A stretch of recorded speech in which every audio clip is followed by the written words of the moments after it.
नमस्कार दोस्तों, मैं हूं आपका भाई नागसेन और आप देख रहे हैं जहां हम बात करते हैं असली मुद्दों की, बिना डर, बिना दिखावे। आज फिर एक ऐसी सच्चाई लेकर आया हूं जो आपको झकझोर देगी, सोचने पर मजबूर कर देगी और शायद कुछ बदलने की चिंगारी भी जगा देगी। तो बने रहिए मेरे साथ, क्योंकि अब सिर्फ बातें नहीं होंगी, अब बदलाव होगा। तो चलिए बिना देर किए वीडियो शुरू करते हैं। कभी सोचा है एक देश जो दुनिया की सबसे युवा आबादी रखता है, जहां हर साल करोड़ों युवा ग्रेजुएट होते हैं, वो देश बेरोजगारी में इन्हें इतना ऊपर क्यों है? भारत, जहां सबसे ज्यादा नौजवान है, जहां हर गली मोहल्ले में कोई ना कोई किसी नौकरी की तैयारी में लगा है, लेकिन फिर भी करोड़ों लोग बेरोजगार क्यों हैं? कहां चूक हो गई? हर साल लाखों स्टूडेंट्स स्कूल और कॉलेज से बाहर निकलते हैं, सपनों में एक अच्छी नौकरी होती है, एक पहचान होती है, लेकिन रियलिटी ये है कि उनमें से आधे भी नौकरी नहीं पा पाते। बढ़ती जनसंख्या का विस्फोट, ओवर पॉपुलेट 140 करोड़ की आबादी और जॉब्स गिनती के, हर एक जॉब के लिए हजारों उम्मीदवार और हर कोई उम्मीद में है कि अगली बारी मेरी होगी, लेकिन वो बारी कभी आती नहीं। हर साल लाखों बच्चे डिग्री लेकर निकलते हैं, बीए, बीकॉम, बीटेक सब कुछ करते हैं, लेकिन जब काम की बारी आती है तो हाथ में सिर्फ खाली फॉर्म और रिजेक्ट होने की ईमेल होती है। एक नौकरी निकलती है, पीछे खड़े होते हैं हजारों लड़के लड़कियां। इतनी भीड़ में नौकरी किसको मिलेगी? सिस्टम की रफ्तार कछुए जैसी और आबादी घोड़े जैसी दौड़ रही है। डिग्री है पर स्किल नहीं। हमारे स्कूल कॉलेज रट्टा लगवाते हैं, जिंदगी प्रैक्टिकल मांगती है, थ्योरी पढ़ाते हैं।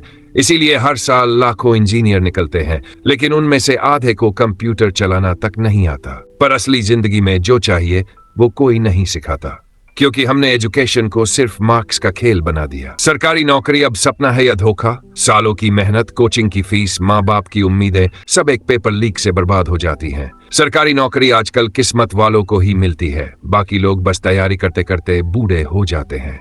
ये भी आज के जमाने में किसी चमत्कार जैसा है। हर साल लाखों फॉर्म भरे जाते हैं, लेकिन पोस्ट बस कुछ हजार। पेपर लीक, एग्जाम कैंसिल और फिर सालों की मेहनत बर्बाद। प्राइवेट जॉब्स में काम ज्यादा, पैसे कम, काम सुबह से रात तक, सैलरी बस पेट भरने लायक। टारगेट का प्रेशर, बॉस की डांट और नौकरी की कोई गारंटी नहीं। नौकरी है फिर भी चैन नहीं, और बेरोजगारी का डर हर दिन साथ है। हर रोज ओवर टाइम, टारगेट का प्रेशर और सिक्योरिटी का नामो निशान नहीं। युवाओं की मेहनत सस्ती है, लेकिन सपने महंगे हैं।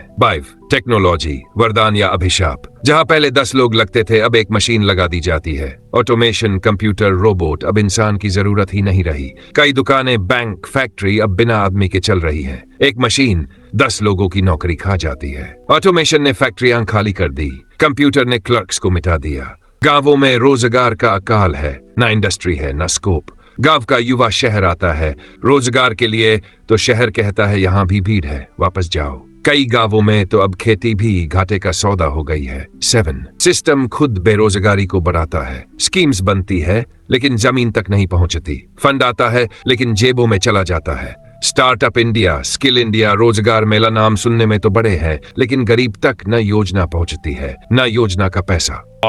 खुद का कुछ करना भी आसान नहीं। न फंडिंग, न गाइडेंस, न सपोर्ट। स्टार्टअप सिर्फ स्लोगन में रह गया, जमीन पर नहीं। न बैंक लोन देता है, न कोई सिखाता है। हर जगह पेपर चक्कर, रिश्वत और किसी के पास समय नहीं है समझाने का। प्रेशर सबसे बड़ा अपराधी। हर कंपनी कहती है एक्सपीरियंस चाहिए, तो कोई फ्रेशर बनेगा कैसे? जो पहली बार नौकरी ढूंढ रहा है उसे कौन सी सजा मिली है? अब बताओ, एक लड़का पहली बार नौकरी ढूंढने निकला है और इंटरव्यू वाला कहता है एक्सपीरियंस चाहिए। अबे भाई, पहली बार निकला है काम के लिए, एक्सपीरियंस कहां से लाएगा? इसीलिए आज हर दूसरा ग्रेजुएट कहता है हम भी बेरोजगार हैं। घर वाले क्या कहते हैं? डॉक्टर बनो, इंजीनियर बनो, सरकारी अफसर बनो। कभी किसी ने कहा बेटा तुझे क्या पसंद है? कभी नहीं। बच्चा बोलता है मुझे गेम डेवलपर बनना है। घर वाले कहते हैं वो भी कोई काम है। वो कुछ अलग सोचता है तो बोलते हैं ये भी कोई काम है। और फिर शुरू हो जाता है एक नया रट्टा, NEET, JEE, UPSSC, coaching, notes, tension. फिर कहते हैं रट्टा मत मारो बेटा, समझ के पढ़ो। अबे भाई, इतना बोझ डालोगे तो समझेगा क्या?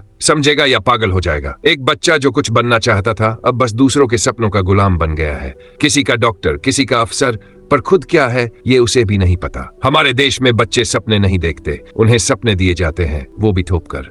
और जब वही सपना टूटता है तो टूटता है एक इंसान, एक भविष्य, एक परिवार। डॉक्टर, इंजीनियर जरूरी है, लेकिन हर बच्चा वही बने ये जरूरी नहीं। हमें चाहिए टीचर भी, लेखक भी, कलाकार भी, सोचने वाले भी और बदलने वाले भी। सरकार ने 2019 में वादा किया था हर साल 2 करोड़ नौकरियां देंगे। अब 2025 आ गया है, लेकिन नौकरियां नहीं आई, बस भाषण आते हैं। कभी ऑनलाइन फॉर्म, कभी परीक्षा टाल दी जाती है, और जब एग्जाम होता है तो पेपर लीक हो जाता है। बोलते हैं शिक्षा से बदलाव आएगा, लेकिन जिस स्कूल में टीचर ही हाजिर नहीं, वहां बच्चा क्या सीखेगा? पढ़ाने वाला गायब और पढ़ने वाला ठगा हुआ।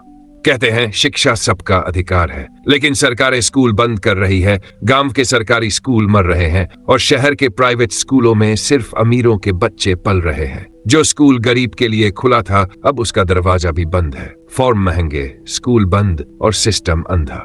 एक माँ ने अपने बेटे के लिए खेत तक बेच दिए ताकि वो पढ़ सके, कुछ बन सके। उसने अपनी जमीन खो दी, लेकिन बेटा अब भी नौकरी के फॉर्म भर रहा है। अब तो फॉर्म भरना भी गरीब का सपना बन चुका है। 500, 800, 1000 एक फॉर्म की फीस, और बच्चा सोचता है भाई खाना खाऊं या फॉर्म भरूं। बाबा साहब जी ने जिस शिक्षा को सबसे बड़ा हथियार बताया, आज वही हथियार गरीब के हाथ में पहुंच ही नहीं रहा। फॉर्म की फीस से लेकर कोचिंग के खर्च तक हर रास्ता पैसे वालों के लिए खुला है, बाकी बस लाइन में खड़े हैं।